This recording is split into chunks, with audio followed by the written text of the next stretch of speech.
Hello friends, നമ്മളിപ്പോൾ നിൽക്കുന്നത് Vasco da Gama കപ്പലിറങ്ങിയ കാപ്പാട് ബീച്ചിലാണ്. വാസ്കോഡ ഗാമ കപ്പലിറങ്ങിയപ്പോൾ കടൽ ഇവിടം വരാനുണ്ടായിരുന്നത്.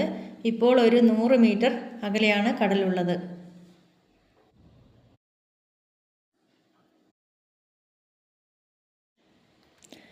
ഇപ്പോൾ വാസ്കോഡ ഗാമയുടെ രൂപം പതിച്ച സ്തൂപവും ഒരു നാങ്കൂരവും ആണ് ഇവിടെ കാണുന്നത്. ഇതൊരു ടൂറിസ്റ്റ് പ്ലേസ് ആണ്. ഇവിടെ പ്രവേശിക്കാൻ 30 രൂപ ചാർജ് കൊടുക്കണം. വളരെ മനോഹരമായി വൃത്തിയിലാണ് ഇവിടെ സംരക്ഷിച്ചിട്ടുള്ളത്. പോർച്ചുഗീസ് നാവികനായിരുന്ന വാസ്കോഡ ഗാമ 1498 ആണ്ടിൽ കോഴിക്കോട് കാപ്പാട് ബീച്ചിലാണ് കപ്പലിറങ്ങിയത്. ഇന്ത്യയിൽ കപ്പലിറങ്ങിയ ആദ്യത്തെ യൂറോപ്യൻ വ്യാപാരിയാണ് വാസ്കോഡ ഗാമ.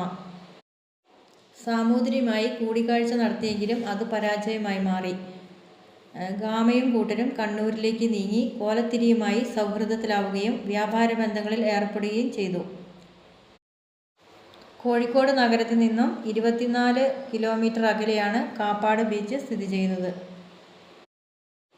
ഞാനിവിടെ ഉച്ച സമയത്താണ് വന്നത്. ആളുകളൊന്നൊക്കെ കുറവായിരുന്നു. ഇവിടുത്തെ വിശേഷങ്ങൾ ഇത്രയേ ഉള്ളൂ. എല്ലാവരും ചാനൽ സബ്സ്ക്രൈബ് ചെയ്യുക, ലൈക്ക്